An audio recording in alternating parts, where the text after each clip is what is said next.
आज के लेक्चर में देखते हैं हम कि मोस्ट ऑफ की जो फंक्शनैलिटी है वर्ड प्रोसेसर की वो क्या है कि entering, editing, text and typing modes, इसके अलावा और भी फ़ॉन्ट वगैरह हम देखेंगे क्या चीज़ें ये। तो एंटरिंग टेक्स्ट से क्या मुराद है? Process of typing text in a document, कि डॉक्यूमेंट के अंदर कोई भी चीज़ टाइप करना वो आपका एंटरिंग कहलाता है। तो फर्ज करें आपकी ब्लैंक डॉक्यूमेंट है, तो ये आपका क्या है, ये मैंने टेक्स्ट ऐड किया है, तो इसे कहा जाता है एंटरिंग टेस्ट, इसे कहा जाता है। इसी तरह के एडिटिंग टेस्ट की process of changing existing text, कि ऐसा प्रोसेस जिसमें जो मौजूदा टेक्स्ट होता है उसको आप क्या करते हैं, तब्दील करते हैं, तो उसको क्या कहा जाता है, एडिटिंग टेस्ट। तो यानी कि फ़र्ज़ करें मैं इसी को करता हूँ, दिस इज़ इसमें चेंज करता हूँ पर्सनल कंप्यूटर, यानी कि मैंने ये क्या किया है, चेंज किया, एक नया वर्ड इसके अंदर आसानी से ईज़िली तौर पर मैंने ऐड कर दिया। हाँ, तो ये मैंने क्या किया, इसको एडिट किया, तो इसी को क्या कहा जाता है, एडिटिंग कहा जाता है, एडिटिंग टेस्ट कहा जाता है। उसके बाद इंसर्शन पॉइंट और कर्सर क्या होता है, ये आप लाइन देख सकते हैं जो ब्लिंक कर रही है, ये वाली जो वर्टिकल एक बार है ये ब्लिंक कर रही है, इसे इंसर्शन पॉइंट या कर्सर कहा जाता है। तो जहाँ पर भी आपने कोई वर्ड ऐड करना तो ये कर्सर आपको वहाँ पर लेकर जाना हो, या क्लिक के ज़रिए आप लेकर जा सकते हैं, या जो कीबोर्ड के ऊपर जो एरो कीज़ होती हैं अप डाउन राइट और लेफ़्ट की, उसके ज़रिए आप एक जगह से दूसरी जगह इस कर्सर को ले जा सकते हैं। तो जहाँ पर जाकर आपने कोई लफ्ज़ ऐड करना तो वहाँ पर जाके आप उसको कर्सर को लेकर जाएंगे, इस इंसर्शन पॉइंट को लेकर जाएंगे और वहाँ पर आप टाइप करना स्टार्ट कर सकते हैं। तो ये आपका इंसर्शन पॉइंट है। इसी तरह टाइपिंग मोड्स हैं, एक इंसर्ट मोड होता है, दूसरा ओवर टाइम मोड होता है। इंसर्ट मोड क्या है और ओवर टाइम मोड क्या है?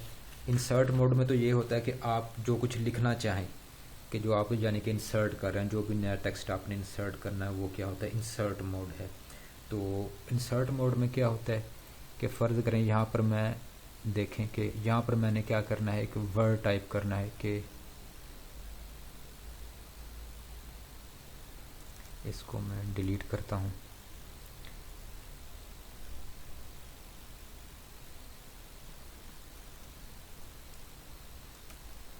This is पीशियस computer. ये मेरी स्पेलिंग सी मिस्टेक हो गई है। अब मैं इसमें क्या टाइप करना चाहता हूँ, आर, कि मैं क्या बनाना चाहता हूँ, इसे प्रीशियस कंप्यूटर। तो मैंने आर कहाँ पर टाइप करना है, पी और ई के दरम्यान। जैसे ही देखें मैं आर टाइप करता हूँ तो ये वाले जो करैक्टर हैं, ये वाले ई से लेकर एंड तक, तो सारे के सारे एक एक स्पेस राइट की तरफ ये मूव कर जाएंगे। ये देखें जैसे आर करूँगा तो ये आपके लेफ़्ट की तरफ, ये देखें सारे के सारे एक एक क्या लेफ़्ट की तरफ मूव करके, ये आपका क्या होता है, इंसर्ट मोड होता है। तो इस तरह एक और मोड होता है, ओवर टाइम मोड होता है। ओवर टाइम मोड आपका 2003 के अंदर आपको नहीं मिलेगा ओवर टाइम मोड, बल्कि ये 2003 के अंदर ये मौजूद है। फ़र्ज़ करें मैं यहाँ पर कोई वर्ड टाइप करता हूँ, वही अगर फ़र्ज़ करें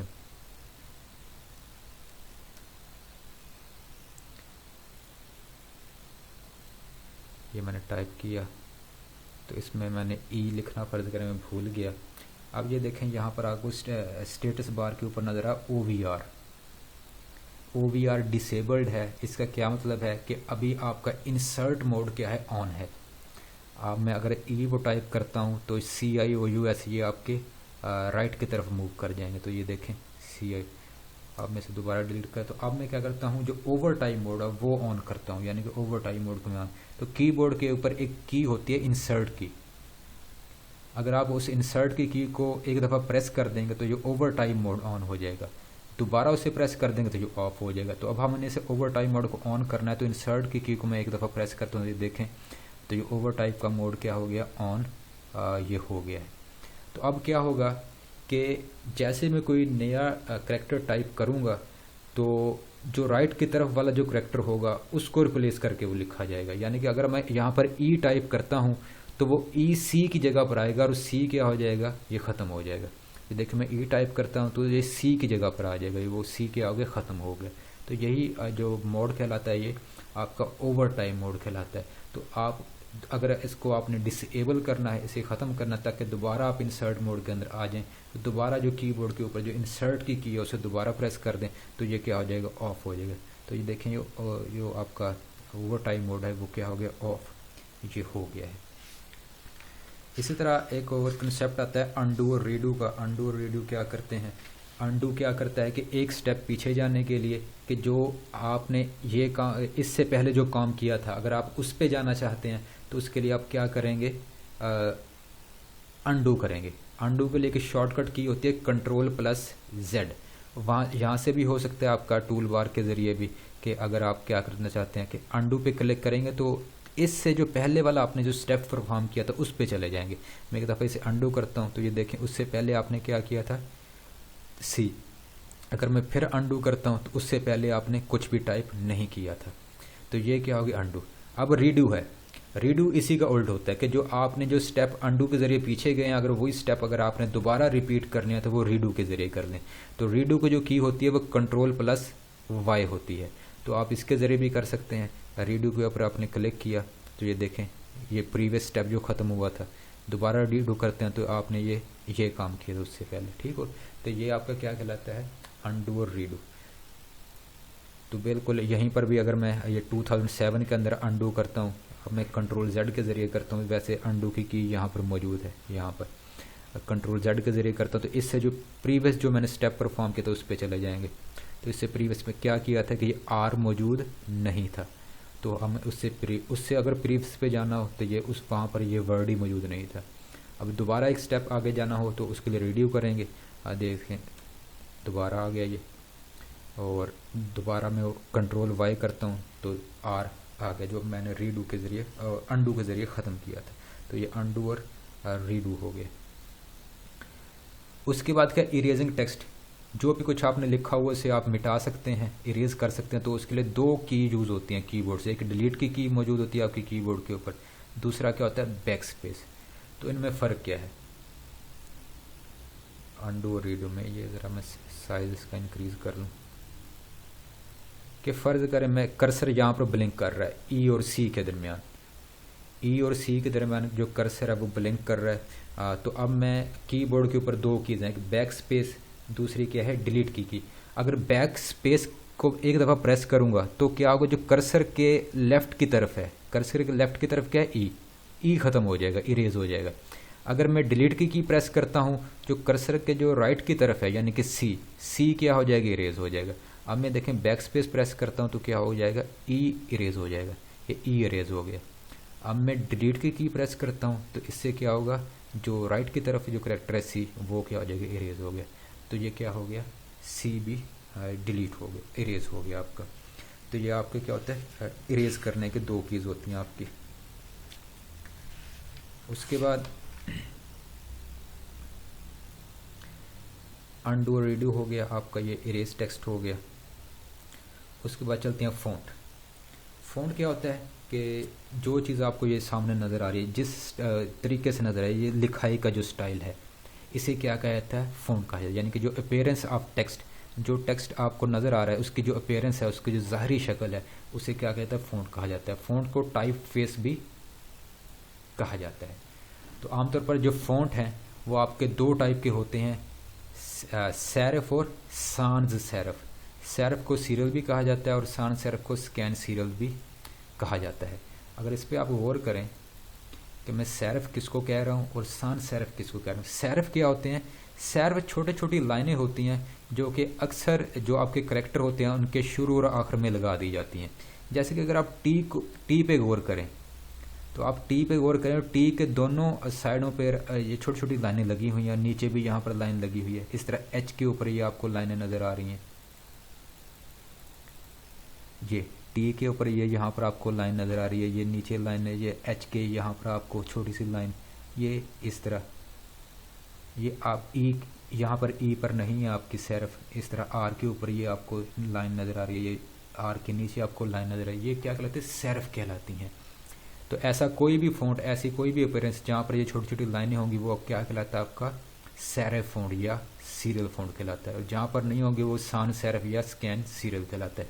जैसा कि अब ये वाला देखें, इसमें कोई भी ऐसी लाइनें मौजूद नहीं है, ये स्ट्रेट लिखा हुआ, टी भी आपका स्ट्रेट है, यहाँ पर देखें नीचे कोई लाइन नहीं है इसकी तरह। तो ये आपका जो फ़ॉन्ट कहलाता है वो सान सेरेफ या स्कैन सीरियल फ़ॉन्ट कहलाता है। तो यानी कि यहाँ पर ये वर्ड लिखा हुआ है, ये किसके अंदर लिखा हुआ है, ये आपका फ़ॉन्ट कौन सा है, टाइम्स न्यू रोमन है। टाइम्स न्यू रोमन आपका कौन सा है, सीरियल फ़ॉन्ट है। इसको आप यहाँ पे क्लिक करके और भी मुख्तलिफ तरह के फ़ॉन्ट है जिसके ज़रिए आप चेंज कर सकते हैं। जैसे कैलिबरी है, कैलिबरी में वो आपको सेर्फ नज़र नहीं आ रहा है, यानी कि ये क्या है, सांस सीरियल है, सांस सेर्फ है, यानी कि इसके अंदर सेर्फ मौजूद नहीं है।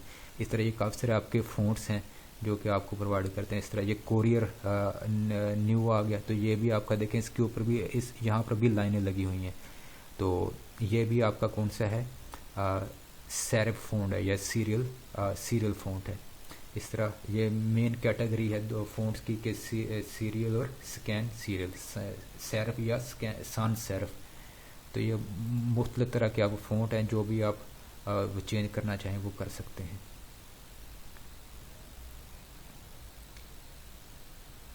उसके बाद क्या है आपका फ़ॉन्ट साइज़। ये आप सिलेक्ट किया इस लाइन को, माउस के ज़रिए सिलेक्ट कर सकते हैं आप। ये उसका साइज़ है, अभी करंट साइज़ उसका क्या है 20 है, तो इस साइज़ को आप कम ज़्यादा कर सकते हैं। 8 पे करते हैं तो ये देखें फ़ॉन्ट का साइज़ कम हो गया। अगर ये 72 तक ले जाते हैं तो काफ़ी ज़्यादा। तो अगर आप 14 पे रखते हैं ये, तो आगे ये बटन है, यहाँ से भी आप कर सकते हैं डायरेक्ट, कि अगर इसको प्रेस करते जाएंगे तो 2-2 पॉइंट पीछे जाता जाएगा, और इस पर क्लिक करते जाएंगे तो 2-2 पॉइंट ये बढ़ता जाएगा। ये देखें, तो ऑटोमेटिकली अब यहाँ से भी फ़ॉन्ट साइज़ को इंक्रीज़ या डिक्रीज़ कर सकते हैं। उसके बाद है फ़ॉन्ट स्टाइल। फ़ॉन्ट स्टाइल क्या है,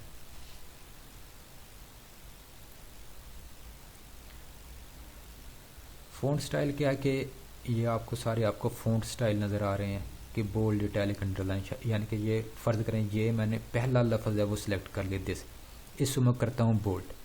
तो बोल्ड करने से क्या होगा कि जो लिखाई है वो ज़रा, लिखाई का स्टाइल है वो ज़रा क्या होता है, थिक हो जाएगा, मोटी हो जाएगी वो लिखाई। ये देखें मैंने इसके बोल्ड कर दिया है। अब मैं इसको क्या करता हूँ, आई करता हूँ इटैलिक। इटैलिक से क्या होगा, वो ज़रा एंगल पे, जो एंगल पे आ जाएगा आपका जो होगा, जो करेक्टर होंगे। इस तरह प्रीशियस है, प्रीशियस को मैं क्या करता हूँ अंडरलाइन, तो इसके नीचे क्या हो जाएगा, अंडरलाइन हो जाएगा। तो ये आपके क्या कहलाती हैं, फ़ॉन्ट स्टाइल कहलाते हैं, बोल्ड, इटैलिक या अंडरलाइन, ये आपके फ़ॉन्ट स्टाइल कहलाते हैं। इसके अलावा और भी हैं कि अगर आपने कोई लाइन लगानी हो, इसके ऊपर आपने जिस तरह लाइन लगानी है इस तरीके से मिडल में, तो उसे क्या कहते हैं, स्ट्राइक थ्रू कहा जाता है। तो ये भी आपका क्या है, फ़ॉन्ट स्टाइल है। इसके अलावा और भी यहाँ पर मौजूद हैं, ये आपका सबस्क्रिप्ट, और ये क्या है आपका सुपरस्क्रिप्ट है। सबस्क्रिप्ट क्या है कि अगर आपने कोई चीज़ बेस के अंदर लिखनी हो, बेस में लिखनी हो, फ़र्ज़ अगर आप चाहते हैं कि इसकी बेस में कुछ लिखना है आपने, तो क्या करेंगे कि फ़र्ज़ ये 2 है, ये 2 क्या हो 10 की बेस पे चला जाए, तो आप कर्सर को यहाँ पर लेकर आएंगे 0 और 2 के दरमियान, तो ये आप प्रेस कर देंगे तो ये नहीं, ये नहीं, बल्कि इसको पहले सिलेक्ट करें 2 को, और यहाँ पर सबस्क्रिप्ट पे क्लिक कर दें, क्योंकि 2 क्या हो गया 10 की बेस पे चला गया। अगर आप चाहते हैं पावर में चला जाए, यानी कि सुपर स्क्रिप्ट में चला जाए, तो आप उसे सिलेक्ट करने के बाद सुपर स्क्रिप्ट पे क्लिक करेंगे तो ये क्या होगा, उसकी पावर पे चला गया। तो ये आपका सबस्क्रिप्ट और सुपर स्क्रिप्ट होता है। इसके अलावा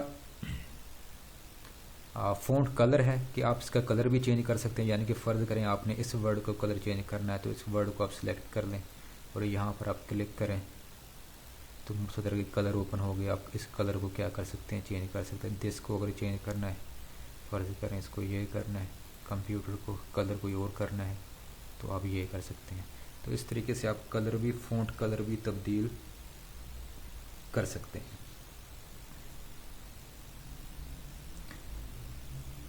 तो आज के लेक्चर में इतना ही। कल फिर मज़ीद हम पैराग्राफ के बारे में देखेंगे, पैराग्राफ क्या होते हैं और उनकी स्पेसिंग क्या होती है, पेज फॉर्मेटिंग क्या होती है, ये फिर हम नेक्स्ट लेक्चर में डिस्कस करेंगे।